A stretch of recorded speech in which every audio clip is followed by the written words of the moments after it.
everybody? Cinema Sickness here with your daily sickness video, and happy Wednesday to each and every one of you. Happy April 1st. Hope you're having a great April Fool's Day. Hopefully not too many gags have been performed on you. This is a serious video. I don't do April Fool's Day videos. At least I haven't done one as of yet. Don't really plan on doing one. So, not doing an April Fool's Day joke video. We actually have a real video to talk to you guys today about, and that is a review video. Gonna check out some titles that I've recently been checking out. We got a lot of cool stuff right here. Definitely looking forward to talking about all of this. Before we get down to that, let me say something about my last review video from last week. The video that actually got pulled, I did a whole video on this alone. The video actually got taken down because of a copyright claim on the movie Dumb and Dumber 2, which, for those of you who watched that video, I didn't, it's just like this video. I didn't put any clips or sound clips or video clips or sound clips or anything into my video. I don't edit stuff like that into my video. I just simply talk about the movies, and somehow it got flagged as having copyrighted content in it, and then the company flagged it, and then YouTube just took it immediately down, and my video was unable to be viewed, and it was pretty insane. In fact, my YouTube channel was actually unable to be viewed for a little while until I actually had logged on and accepted their I have a claim against me BS they wanted me to accept. Pretty messed up. Nobody could view my YouTube page. Nobody could view that video. What I ended up doing was I actually did end up contacting the company who flagged me, and I said, hey, what the fuck's going on here? This video doesn't have any copyrighted content in it. Why did you copyright it? And they sent me like a little like BS copy paste apology, and said they were going to look into the matter and see why this happened. And they of course unflagged my video, and it's back up. You can watch my last video. I think it's 3/26/15. You can watch that video, that daily sickness video. It's back up now, and yeah, so it's back up. It's back to being monetized and everything like that. I did send the email. I did send an email back to the company actually who flagged me, and I said, "Well, I'm just kind of curious since your company,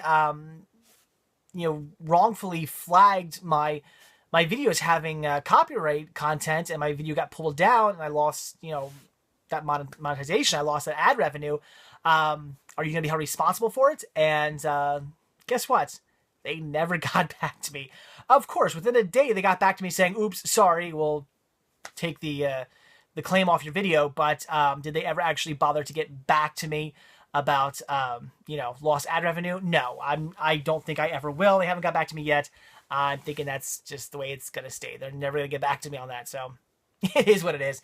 It's bullshit is what it is. On YouTube's part, on Google's part, on this company's part, it's ridiculous. It never should have happened. But that review video is back up. So just want to quickly let you guys know what happened to that review video. Let me know how it worked out. Again, it is back up. Everything's been worked out except for the lost ad revenue. But besides that, everything's been worked out, and it was just a whole ridiculous situation. But anyway, it is what it is. All right, so let's get down to it. Let's take a look at what I've recently been checking out. And the first title here I had to show you is actually one that I've actually already reviewed before. I reviewed it a few months ago, but I definitely feel it's worth reviewing again since I checked it out again, and that is Video Games, the Movie.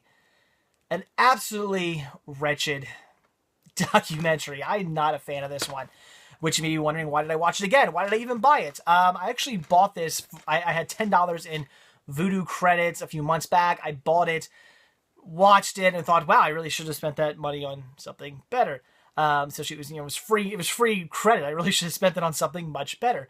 I wasn't very happy about that. And then, of course, I come across it for $5 at Best Buy on DVD, and I rebuy it. Why? Why did I rebuy something I didn't really like in the first place? Like I said, if I own something, or if I watch something, I like to own it. That's just how I feel. And a digital copy is not owning. A digital copy is renting. I don't care what you say. You don't own that copy. You're just renting that copy. This I actually own. So wanted to pick up a physical copy to own a copy since I had seen the movie, but I also wanted to rewatch. I thought maybe it's one of those movies, one of those documentaries. I'll watch it a second time and I'll be into it more the second time around. I've done that with movies. I've watched a movie where I've gone, that was garbage. Watched the second time, went, it actually wasn't nearly as bad as I thought it was the first time I saw it. I got into it more the second time around. That was not the case with this. It is still the same, not well done documentary that I watched the first time. Problems with this movie is the fact that my main problem with the movie is the fact that it jumps around so damn much. It goes from, talking about early video games. So let's talk about the Xbox. Then let's go back to Nintendo. Then let's talk about this console and that console. It's just all over the place. The people behind this movie, from the executive producer Zach Braff. So Zach Braff, directed by Jeremy Sneed. Is there written by? No, actually, there's not. Whatever. Whoever put this together, I guess Jeremy Sneed or whoever put this together, they had something good on their hands. If you guys watch, there's an internet series out there called The Video Game Years. It's done by like Pat the NES Punk and some people like that. Really good series. Check it out. Very well done. Again, it's called The Video Game Years. They basically go through video games from like the very the first year of video games, and they talk about every single year up until they're still going. I think they're only like 87 now or something like that. They're going through every single year. I think like every month they put a new video out, and it's pretty cool. They talk about all the big things in video games that happened in that year, and it's pretty awesome. And they do a really good job going in the depth of all these great things that happen throughout every year in video games. It's pretty awesome. I really enjoy that series. This could have been that in movie form. This could have been great. They could have literally said, okay, here's the beginning of video games. Let's talk about, let's go in chronological order of all the great things that happen in video games. Everything from, certain games that were developed, certain, people who came along and created things, consoles, all kinds of stuff within the video game industry from the very beginning up until, whenever. They could have done that just in chronological order, made this great documentary about the history of video games and everything like that. Everything from, again, like history to just maybe like interviewing people and their thoughts on stuff. That would have been really, really cool. It could have been really well done. It could have been really awesome. And since that would actually, that spans decades, it would have been a really long, it probably would have been a much longer movie. They could have split this into a few movies. They could have had like a part 1, 2, 3, 4, and they could have really milked this. And I think they should have. I'm usually against people milking movies, stretching movies out way too long. Then they need to be just to milk them, stuff like that. Like when they take the last movie of a franchise and split it into two just to make an extra extra money when they really didn't need to. Stuff like that I'm usually against. But in this case, it would have made sense to split this up and to milk it for as much as you possibly could, because you could have done, awesome, a whole bunch of awesome movies. They don't do that. They skim over so much. This is not video games and movie. This is basically just some interviews with people and just like their thoughts on like certain like games and what they think of gaming, and then a little bit of history thrown in here and there, and then a shit ton of padding. This movie's only about, how long is this movie? This is a 101-minute long movie. So an hour and a half movie. Only about like 45 minutes of that is actual movie. The other 45 minutes is just padding. They have all these like montages and stuff. It is so incredibly padded. It's ridiculous. I'm sorry. I cannot really endorse this movie because it's just not well done. Even if they would have skimmed over stuff, even if they would have just gone through stuff really, really quickly, I think if they just would have at least gone in chronological order, it could have made it more interesting instead of just, skipping around so much. And they just throw it in your face as they're skipping around too, because in between each like little segment, in between each little topic, they show this like timeline, and they're going up and down this timeline constantly. It's not like they're just moving to the next, notch in the timeline, throughout the movie. They go past stuff and then back to stuff and then, just all over the place on this timeline. It's just, no, go in order. Stick to some kind of order here. Stop jumping around so damn much. It just drives me nuts, especially when you're watching this timeline. You're seeing all like the cool consoles and stuff they're like skipping over. You're like, no, I want to know about that console. Let's hear about that. Just not. I'm sorry, it just wasn't well done. I think I think this should have been a couple part, like a 3-parter movie or a 4-part movie or something like that, where they talked about a certain amount of stuff within like an hour and a half or 2 hours, or whatever. Next, we would have talked about, the next amount of stuff and the next amount of stuff. It would have been really well done. It would have been really cool. They basically could have just gone on YouTube, watched the Video Game Years and said, look at that. That's awesome. Let's just do that in movie form. And they would have had like the perfect movie.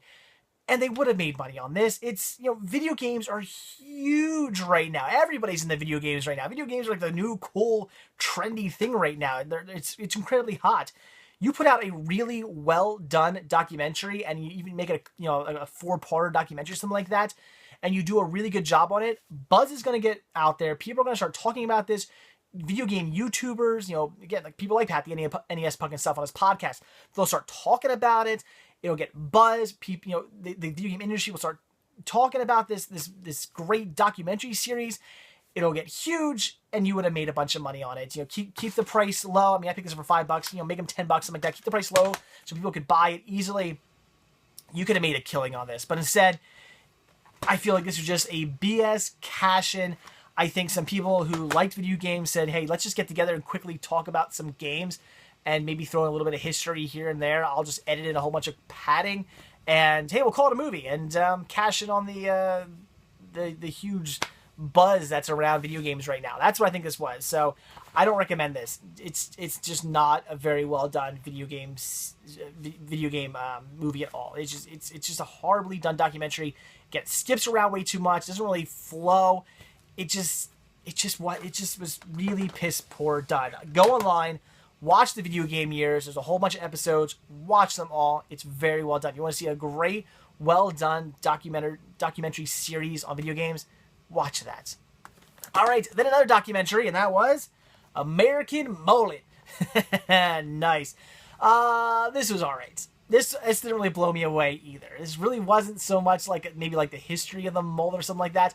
They did kind of try to go over the history of the mullet, but they didn't really do a good job.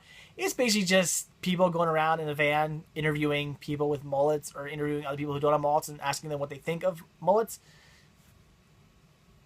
That's it. that's really it. Just a bunch of random interviews with strangers saying, what do you think of mullets?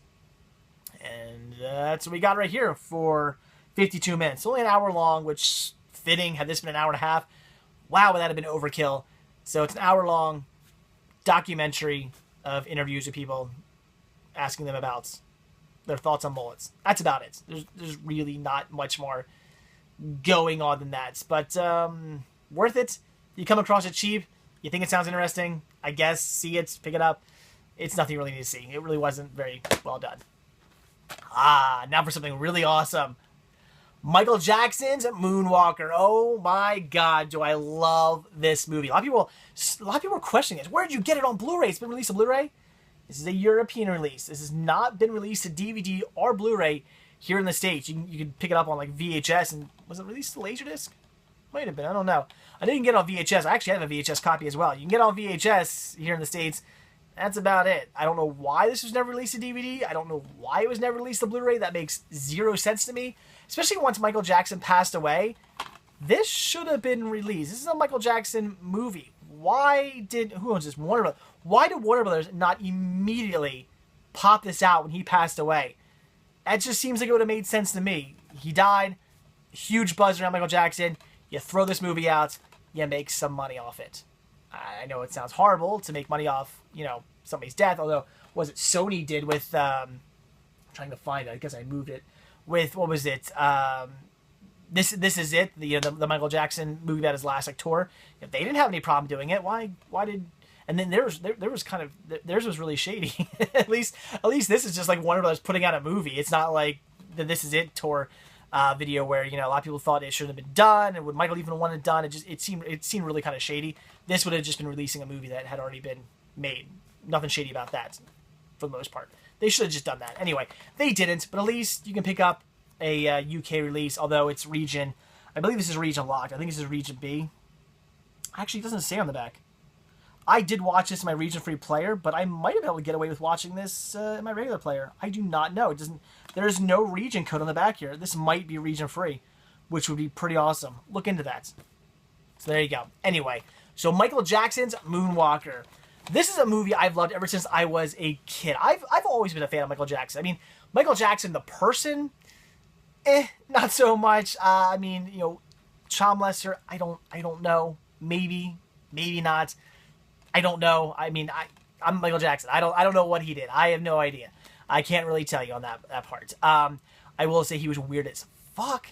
Really weird guy. Like, mental case, which, I feel kind of bad saying, because the guy obviously had issues. So I kind of feel bad making fun of him, because it's like, well, yeah, I'm making fun of this guy, but, I'm talking bad on this guy, but obviously he had some sort of mental issues.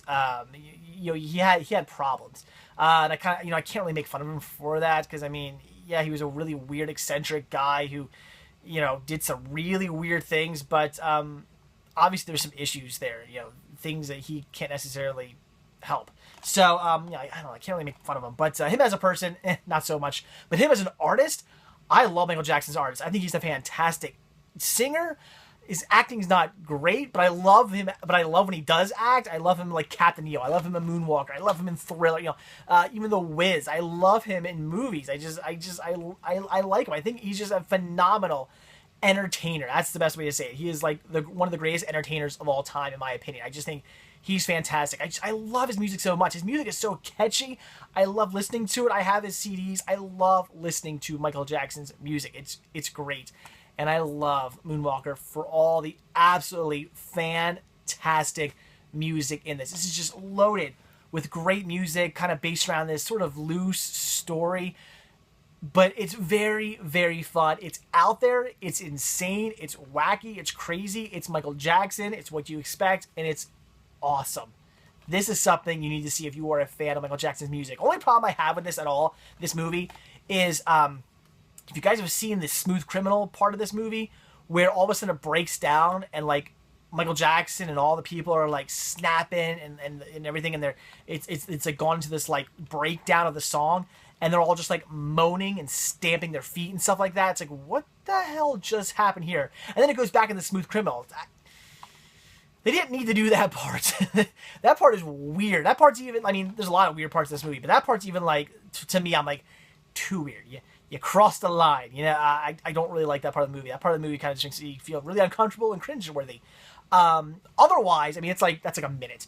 Otherwise, you know, a minute out of this movie's not so good. Otherwise, the movie's fantastic. So Moonwalker, I cannot recommend this enough. If you are just a fan of Michael Jackson, you know, you like the 80s, like the early 90s, like that. If you're like me, you grew up in like late 80s, early 90s, and you're a fan of Michael, see this. It's so much fun in a weird Michael Jackson cheeseball kind of way. But lots of good music. Definitely just phenomenal in my opinion. And then I checked out something that I've actually already seen before, but I've actually seen a couple times, but wanted to watch it again. And that is Adam and His Package, Hair Debatable. This is a CD, but it comes with a bonus DVD. This is a live CD actually, but it comes with a bonus DVD of Adam and His Package's last performance. This is a live CD of his last performance ever, and comes with a DVD of that performance, which is at the First Unitarian Church in Philadelphia, which I had the opportunity to go to and see. And I am a big fan of Adam and His Package. For those of you who do not know how Adam and His Package is and do not get the name, Adam, he's the singer, guitarist. The Package is a sound machine. Adam and His Package. It's a one-man band. He sings and plays guitar to his sound machine, and that he has like pre-recorded music on. And it's sort of like punk new wave sort of thing. It's basically punk, but it's a weird sort of punk, but it's awesome. I've been a big fan of Adam ever since he first made this scene, and he's from Philadelphia, so ever since he first made like the Philly scene, I've just been a big fan of him. I'm a huge Adam's Package fan. I have all his CDs. As I said before, I started recollecting CDs. When I sold all my CDs, I didn't sell my Adam's Package ones. I kept all of them. I still have all of my Adam's Package CDs. I did not get rid of those because I'm just a huge fan. And I had an opportunity to go to this show. I could have been at this show. I definitely would have been right up front singing along, pumping my fist, singing along to all his songs, which would have definitely put me on the actual video. And man, do I kick myself for not going. I didn't go because I had just broken up with a girl who I had dated for like 4 years. And apparently the guy she like left me for, it was friends with Adam. And they were going to the concert, of course, because her new boyfriend was friends, good buddies with Adam, and they were going to the show to see him. And I was, kind of like, oh, I'm not going to the show then. I don't want to see her and her new boyfriend. He's fucking stupid, stupid bullshit. I mean, this was years ago. This was like, I guess, wow, 2001, something. When is this? 2001, I think it was, something like that. I don't see a date on here. It was a long time ago. Yeah, stupid drama that nowadays I would have just been like, I don't do drama anymore. When drama comes towards me, I just walk the other way. I go, I don't really give a shit about you anymore. I've just completely given up on any bit of drama whatsoever, which, yeah, sometimes causes more drama, but it is what it is. So yeah, I didn't go to this concert, and I kicked myself so much for that. I should have gone it would have been awesome. It would have been such a good show to see Adam one last time. Again, I would have been, I could say I'm on this DVD. It would have been so cool, but oh well, it is what it is. But this is awesome. This is fantastic. If you're a fan of Adam's package, no reason not to pick this up. You're not only getting a fantastic live performance, his last live performance, but you're getting a DVD that not only comes with his actual concert, also comes with a bunch of bonus footage and like a little mini documentary.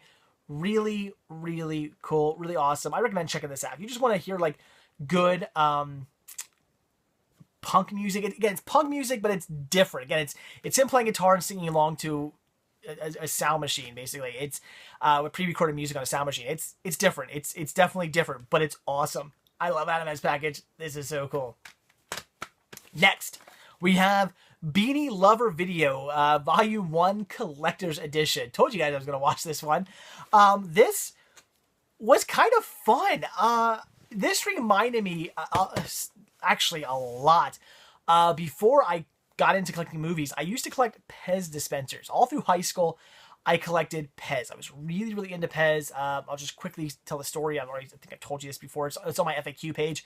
Pez got a little greedy because Pez kind of became like a new hot thing to collect. Like midway through like high school, when I was collecting Pez, all of a sudden like everybody started collecting it. And they got kind of greedy and stopped like producing as many dispensers as they used to be, and just putting their name on everything. You know, here's a Pez pen, here's a Pez hat, here's a Pez t-shirt, here's a Pez, stuffed animal, Pez everything, but not so much the dispensers. And I was like, well, this kind of takes the fun out of collecting. I liked collecting because I wanted to collect dispensers. I mean, I liked collecting all the little novelty stuff as well, but I like collecting the dispensers more. Novelty stuff was like, oh, let's collect dispensers and occasionally pick up a cool, some neat novelty thing that comes out to add to the collection too.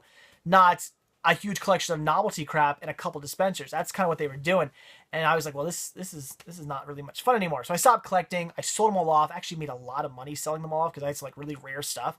And that's how I got into collecting DVDs and Blu-rays and stuff. I actually, with the money I sold for my Pez, my first DVD player. Blu-ray wasn't out yet.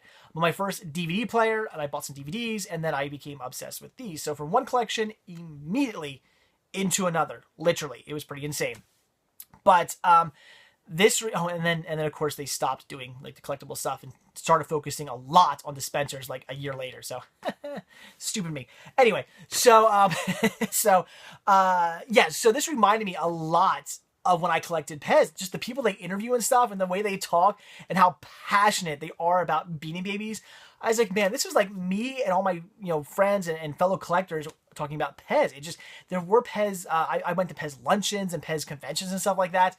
Just like people in this, it was like the same thing. I was like, this is bringing me back to I was in high school and collecting Pez and really into Pez. This is what it was, and this was a lot of fun to watch. So people might seem crazy, they might seem nuts. The way how passionate they are about stuffed animals might seem crazy, but then I start thinking, well, that's how passionate I was about little plastic candy dispensers at one point. It's crazy. It's insane. You could say the same thing with DVDs and Blu-rays. I mean, we're obsessed with little plastic discs. You know what I mean?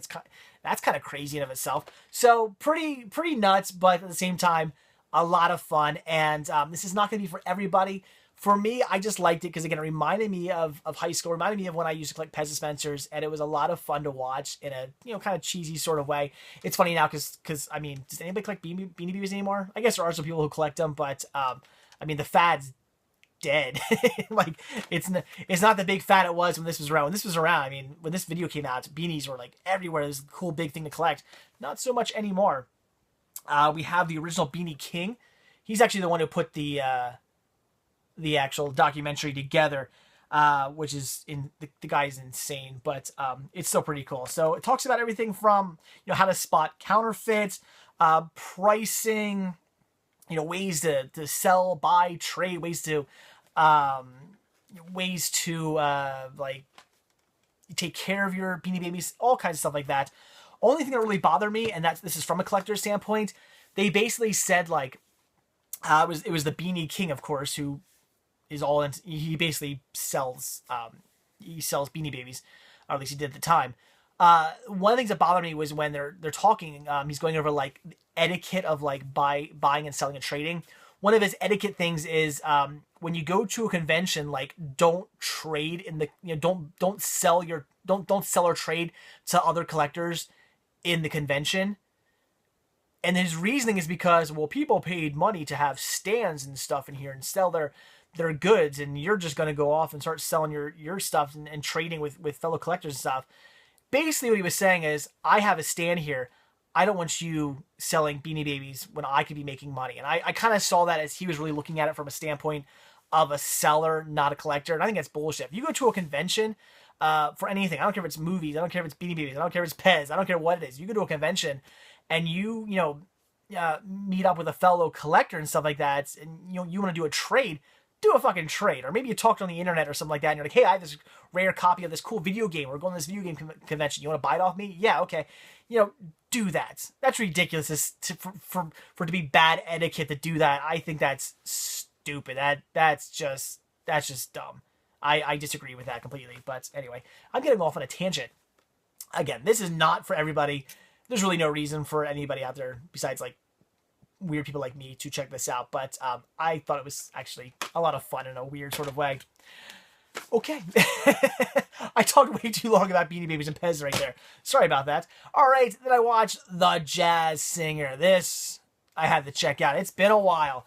I've only ever seen this once before. About time I finally watched it again. It's great. This here, for those of you who do not know, although if you do not know the history of this movie, why are you watching something called Cinema Sickness? I mean, this here is definitely one of the top 5 cinematic historical movies of all time. This is the first ever full feature length talkie. There were shorts before this that featured actual like voice in it, but this here's the actual first ever full length movie, and it's really interesting because this movie is a mixture of a silent film and a talkie, a modern day talking film. The movie does not start out with just, straight up talking. It starts out, with, as a silent film, people talking, but, no voice, orchestra music playing over. And then it goes to a title card where it says, what they just said. There's a lot of that. And then occasionally there's some talking, some singing bits or some talking bits mixed in. So it's not 100% completely talking straight, a sound picture straight from the beginning to the end.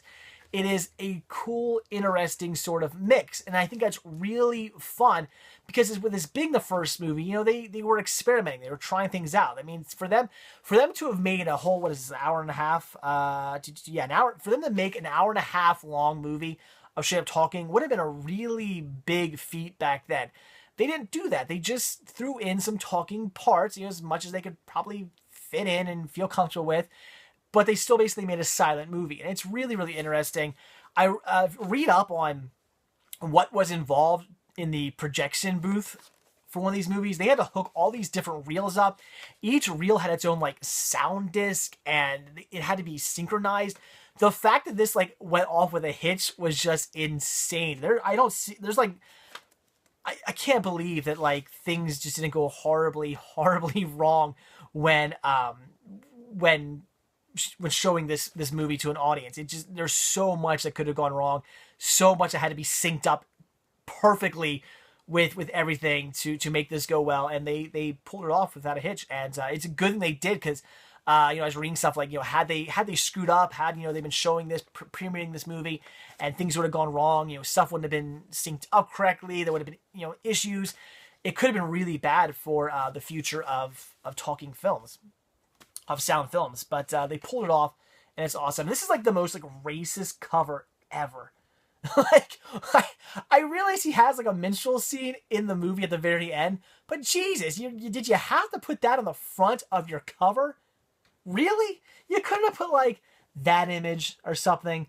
Not that image, but that image. You couldn't have done that. You just had to be hey, let's put Al Jolson in blackface on the front of our cover. That'll produce sales. Just yikes. I mean, I get, it was the 1920s. It is what it is. But yeah, when was this put out? 1991. This VHS came out. By 1991, you should know better than to put somebody in blackface on the front of your cover, even though it's a part of the movie. There's a lot more parts of the movie you could have picked from. Anyway, all right. So then I checked out the Nut. Oh, and see this. It's great. I mean, yeah, I want to stress that. See this. It's fantastic. I love this movie. And again, if you're a fan of cinema, you haven't seen this, you need to. It's cinematic history right here. See it. All right. Then I checked out The Nut Job. This was decent. I'm a big fan of CGI animated films, and of course, with CGI animated movies, everybody tries to get the next big movie out there. CGI animated movies can do really well. If you have a big hit, you can start cranking out the sequels. And some movies do that. You get movies like Shrek, or, like a Pixar movie, or Ice Age, or something like that. And you got, sequels galore. Great. You just made a killing off of a big franchise. And then you get a movie like The Nut Job, where, I'm sure they were trying to go for that, and they didn't quite hit the nail on the head. It wasn't a bad movie. I enjoy this one. There's certainly much worse CGI anime movies out there. There are some that I'm like, some movies are just really bad. This was pretty good. I did enjoy it. So that was a good story. I enjoyed it. As a fan of CGI animated films, I enjoyed this film. And I would say if you were also a fan of CGI animated movies, check this one out. It was good. Again, it's not a masterpiece. It's not one of the greats. It's not amazing. I'd say it's kind of up there with like Over the Hedge. If you saw Over the Hedge and you like that, see The Nut Job. Kind of, same greatness, I'd say, kind of mediocre, kind of in the middle somewhere. Not great, not bad, just kind of in the middle, just a mediocre film. But it is worth seeing. Again, if you are a fan of CGI animated movies, this is one worth checking out. So Nut Job, I enjoyed it. All right, here we go. Then I checked out Magic Mike. I actually got this one from the wife's collection. Really, I wanted to see this movie because of topless Olivia Munn. I'll admit it. That's why I was really intrigued by this movie. I didn't realize it was like in the first minute of the movie. I thought it was going to come later on. No, the first minute of the movie. If you don't want to watch this movie, at least watch the first minute of it. If you're like me, you think Olivia Munn's crazy hot, watch the first minute of this movie at least, and then you'll get all the goodies, and then you don't have to watch anymore. But I did sit down, I watched this entire movie, and surprisingly, it was actually pretty decent. I thought this was going to be a straight up chick flick, which I don't have anything wrong with chick flicks. I have many chick flicks I know it's not really PC, but I have many chick flicks in my collection. I do tend to enjoy them. I have many of them. I like them. Some of the super girly ones, not so much, but there are plenty that are, good for guys and girls. I tend to enjoy some of them. I went to this one thinking, okay, totally, this is going to be a chick flick. It's about a bunch of male strippers. It's definitely going to be a movie for the gals. After watching it, this is a movie for guys and girls. I would not say that it's like striptease. It's like saying a girl can't like the movie, or not, I should say striptease. Why am I drawing a blank as to what movie I want to be talking about? Not striptease. Oh my God. My brain has just gone completely blank right now. Jesse Spano from Saved by the Bell. Oh, wow. You just have a brain fart? Does your brain ever just shut down? You're all leaving comments right now yelling at me. It's this movie, it's this movie, it's this movie. And it's driving me absolutely nuts that I'm drawing a blank. Wow. That's pissing me off. Anyway, it is like that movie.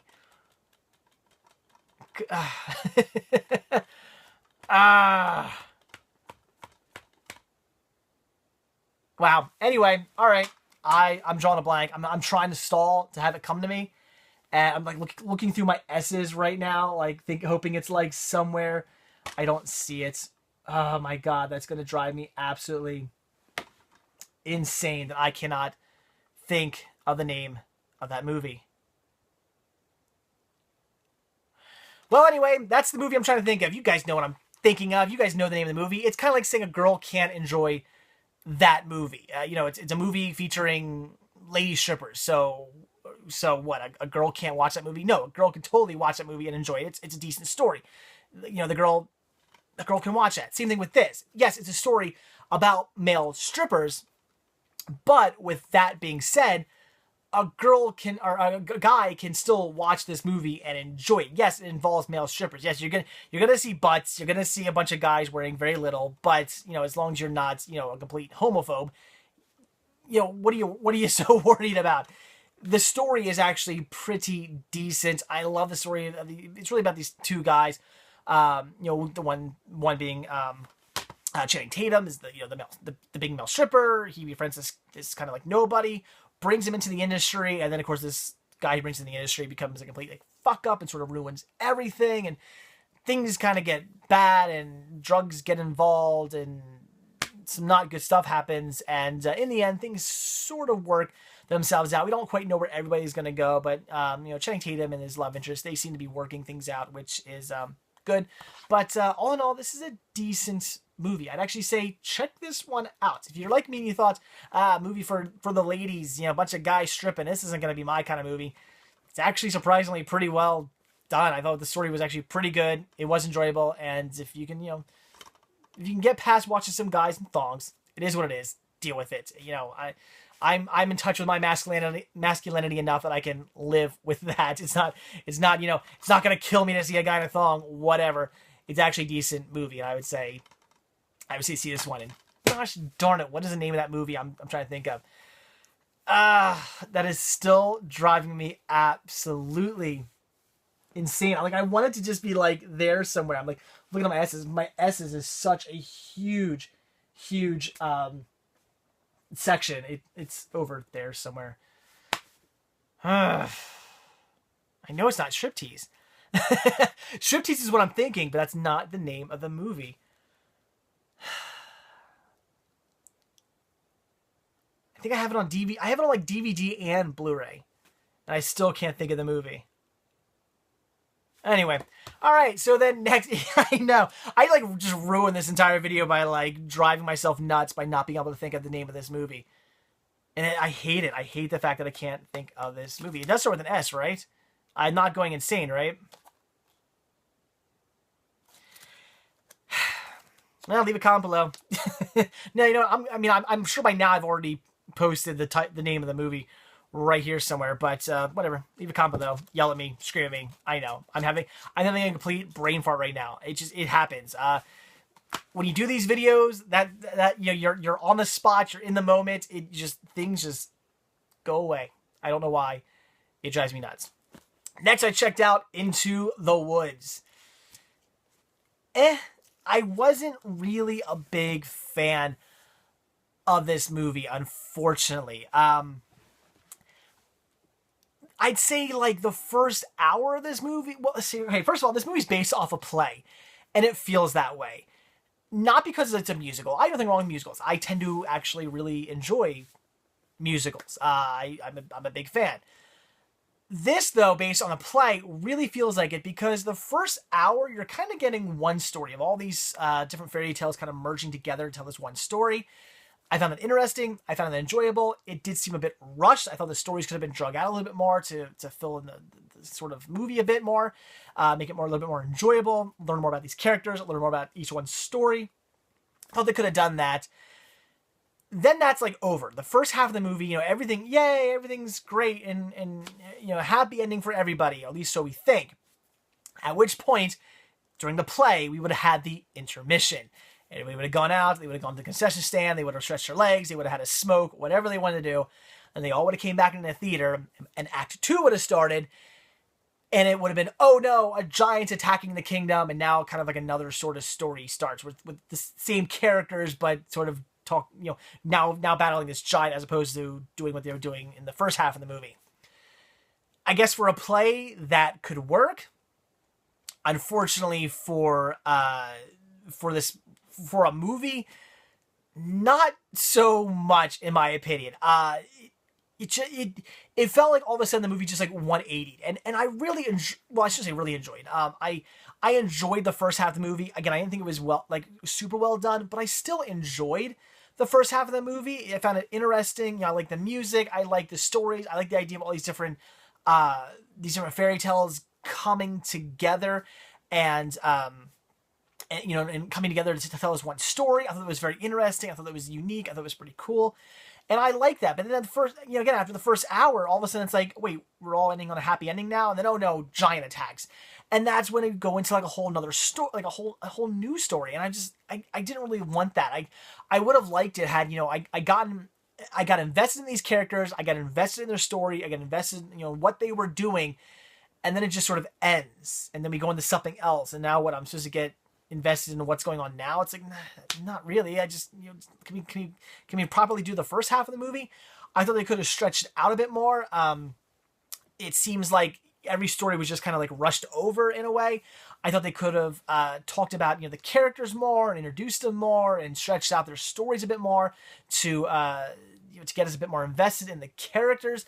I really think this movie maybe should have been a two-parter, maybe. They should have done... This is a 2-hour movie. They could have easily made the first hour of this movie, they could have made like an hour and a half, 2 hours, had they just stretched out the stories a bit more and given us more like in-depth looks into each story, which I really would have loved. They could have made this like an hour and a half, 2-hour first half of the movie. And then what they could have done was, Into the Woods 2 or something like that. And then we could have had, the giant attacking. And if they would have done that, I think it would have been much more enjoyable, because again, it would have been like the play. It would have been like we saw the first half of the movie, got invested, enjoyed the first half, and then, we have some time to kill between movies, and then we can get into the second movie and invest into the new story. I think that would have been really cool. Not we get invested into one story and now we got to get invested into another one. I didn't like the second half of the movie. That was my opinion. I thought the first half was decent. Again, nothing great, nothing mind-blowing, but decent. I just think they should have maybe made this like a 2-part movie. They should have stretched out the first part, got more invested in the characters, talked about the characters and each one of their stories a bit more, and then maybe done a second part, Into the Woods 2 with the second half of the movie, and stretch that a bit more. With again, that even the second half that I wasn't really a big fan of I felt wasn't stretched out enough. I felt was just panned over really quickly as well. Both stories are just quick, very quickly just kind of rushed through, in my opinion, because they're only given an hour each. So really, when it came down to it, I mean, I know they're working off the play, but they could have. I mean, yeah, it's based on the play. They didn't have to make I've never seen the play. I don't know, but it's not like they had to make the play exactly. They could have just made the movie based off the play. And I think they could have stretched out each one of these stories a bit more. They could have really got us more invested into the characters and each one of the stories, instead of just kind of rushing over everything to get onto the next half of the movie. That was my problem. Also, I got a problem with the cover. Why do Little Red Riding Hood and Jack not get... Well, I guess... All right, I lied. Little Red Riding Hood technically, I guess, is featured. There she is. She doesn't get a big picture, but she gets a little picture. All right, fair enough. But who's not on here? Jack, and Jack plays a huge... From Jack and the Beanstalk, he plays a huge part of this movie. I really think Johnny Depp does not need to be on this cover. I would say of all these people, including, even Little Red Riding Hood down here, fine. I mean, it kind of makes for a good photo, I guess. Makes sense, but Johnny Depp is in the movie for about the whole minute. He has a minute screen time. That's it. He plays a big bad wolf. He's killed very quickly. He's not in the movie very long at all. Again, maybe a minute, maybe 2 minutes of screen time. That's it. Whereas Jack is a main character, especially when the second half of the movie comes along. He plays an extremely important part in the second half of the movie. The second story they're telling with the giant really should be on the front cover. That's kind of messed up, actually. So anyway, but Into the Woods. If you're interested, I'd say give it a rent it, see what you think first, because, was it horrible? It wasn't actually horrible. I'm not saying this movie's garbage. I'm just saying it wasn't as well done as I thought it could have been. I just, again, just to reiterate, I didn't like the fact that we kind of start to get invested in this one sort of story, and then it ends, and then we go into another story. At that point, I'm like, well, I don't really want to get invested in the story because I wanted to hear more about the first story. We should have had more of the first story.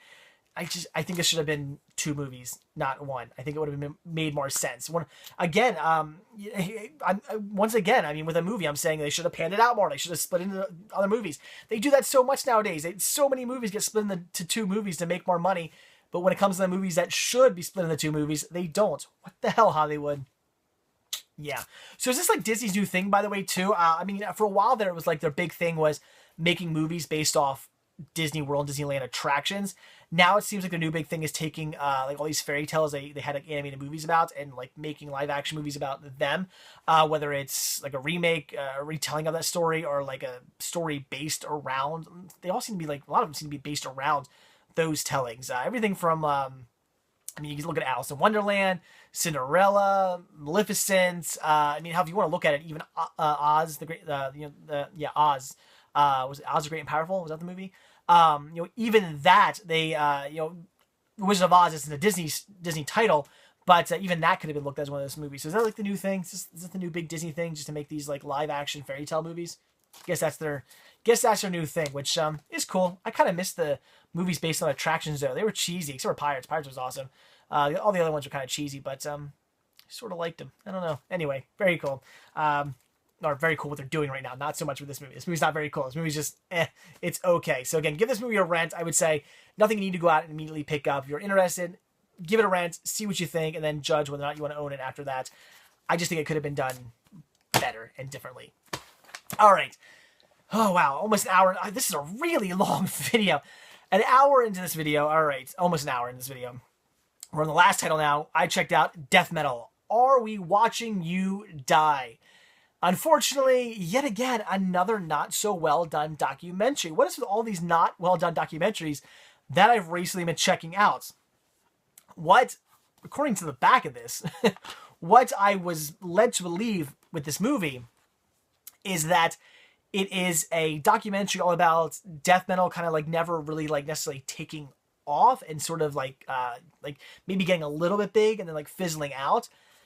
Not so much the case. This movie is real. This documentary is really just, it's 2 hours long too. It's really freaking long, too long in my opinion. This movie is basically just a bunch of interviews with like lead singers and members of like death metal bands, and then just talking about like death metal and like their thoughts on it and different thoughts on bands and like, you know, what death metal is and where it's going and where it came from and stuff like that. It's basically just a bunch of interviews. It's not really a history or anything like that. It's just really a bunch of interviews. And I guess if you're really into death metal, maybe you'll like that, because then you can check out all these like, you know, interviews from all these different members of death metal bands. Cool, I guess. I just wasn't really into this. I wanted more of like a history or something like that. I didn't want just a bunch of interviews. I didn't want an interview DVD basically. And that's what it is. It's about 2 hours worth of interviews. So yeah, death metal, I'm not some like big fan. There are some okay bands I do like out there, but there are a lot of, I'd say there's more death metal bands I don't like than ones I like. I like maybe like 5% of like some bands out there. I don't know. Like if you take all the death metal bands, maybe like 5% I'm like okay with. The other like 95% I'm like not really my thing. I kind of like the death metal bands that are like have like more of like a punk sort of side to them, or like a really like heavy sort of side to them. You know, I like them really loud, really fast. I don't want any of that slow crap. But anyway, so I'm not some like huge death metal fan, but I do like some music. But all in all, I just really didn't get into this. It wasn't what I thought it was going to be. I mean, the back makes it sound like something, the synopsis makes it sound like something completely different than what it actually is, in my opinion. Just wasn't what I thought it was going to be. And again, it's just a bunch of interviews. So if you want to see 2 hours of interviews with members of death metal bands, then this is your thing. Otherwise, nope. All right, so that is that. But hold on one sec, guys. All right, this is driving me insane. I know, we're going in a different direction now. What is the name of that movie I'm trying to think of? I almost dropped my camera. It is going to drive me absolutely insane. I'm not going until I actually find the name of this. Now, my S's is still a very big section. Even for my Blu-rays, it's not as big as my DVDs, but I know I have it on Blu-ray. So let's find this movie, because I still can't think of it, and it's pissing me off. And I'm just not going to go until I find it. I don't care if it takes me an hour to find this. Oh, where is it? Showgirls. That is the name of the damn movie. Showgirls, not Striptease. Obviously, I knew that. I knew that was wrong. I was like, no, Striptease, you know, it's G.I. Jane in that movie. No, Striptease is not the right movie. Showgirls is the movie that I was trying to think of. So there you go, guys. Now that you all left comments below, well, there you go. Your comments were in vain. I went and found the movie before before I ended this video, because that was going to piss me off and drive me insane and just kill me because I couldn't think of the name of that movie. Wow. What can I say? Sometimes you just, like I said, sometimes you just have a brain fart. You're talking and all of a sudden the movie you want to talk about or whatever you want to talk about just leaves your head and you're like, I can't think of what I want to say. And unfortunately for me, doing these videos happens quite a bit. Again, you're kind of on the spot in these videos. You're making a video and you are on the spot because you don't remember, you don't have to re-record your video because you forgot to say something. So you're on the spot. You got to remember everything you want to say. If you forget something, you either just forget it or you got to start the video all over again. And I hate starting videos over again. So, it is what it is. So Showgirls, there you go. So like I was saying, Showgirls, if you think that's a movie that girls can't watch because there's a bunch of girls stripping, then I mean, girls can watch that movie. I know many girls who enjoy that movie. You've seen that movie. The same thing with Magic Mike. It's basically Showgirls in reverse. It's a bunch of guys stripping, but a decent story. So if you like Showgirls, watch Magic Mike. It's like the same thing. You'll enjoy it. I assure you. Anyway, that's it. Wow, this video got really, really weird. It's like the weirdest review video I've ever done. It is what it is. Anyway, guys, that's it. I'm gonna go now. I've been talking for an hour now. It's ridiculous. I'm gonna go. So anyway, guys, that's it. So like I always say, if you like this video, which whatever, but if you like this video, or if you just want to like at least give me some love because this was an insane video and I just spent an hour going nuts for you guys, hit that like button down below. Just click the little thumbs up tab. It takes 2 seconds. And it means the absolute world to me. Show me some support for talking to you guys for the last hour and going insane. Just hit that like button. I'd really appreciate it. Also, if you're not already subbed, please do. I do a brand new daily sickness video for you guys every single day. Review videos, which are usually not this insane, but review videos, collection updates, cinema hunting videos, unboxings, looks into my collection, looks into my sickness for cinema on a daily basis. Again, a video every single day. I've been doing it for the last 4 years now, so please, by all means, hit that subscribe button. I really, really appreciate it. Also, if you're not already over at cinemasickness.com, head over there, check it out. There's a lot more to see there than just these videos. All kinds of information on deals that I find that are going on, both out and about and online. I do post these videos there, but I also post like what I'm watching, what I'm up to, just all kinds of fun things and photos and news and free codes and all kinds of stuff over at cinemasickness.com. Plus my whole collection is listed over there, an FAQ page, and all this other stuff is listed over there as well. Pretty much everything Cinema Sickness is at cinemasickness.com. Also, if you like what I do, check out what's going on with Team Sickness. All you gotta do is click on the Team Sickness tab over there. Check out what's going on with those guys. A lot of great collection updates and reviews from those guys and gals. And also right there, click on the merchandise tab and purchase yourself some Cinema Sickness merchandise, t-shirts, buttons, baby gear, hoodies, tank tops, stuff like that. T-shirts like this new one right here. Do I love Spice World? Is the Pope a Catholic? Yeah, if you've seen the movie, you get that joke. If you haven't, you have no idea what I'm talking about, but it's a funny joke from the movie. Anyway, all right, I'm going to go now, guys. So that's it. Wow, really, really weird video today. Anyway, guys, that's it. Thanks for, if you're still watching an hour into this video, if you're still watching, thanks. You're a trooper. That's it, guys. So have a great Wednesday. And I will see you tomorrow on Thursday. That's it. Consider this ridiculous video my April Fool's video. There you go. I don't do April Fool's videos, but this one was nuts. So April Fool's to all of you. Anyway, guys, I just made you watch an hour-long video of me just blabbling on. April Fool's. That's it. See you guys later. Bye.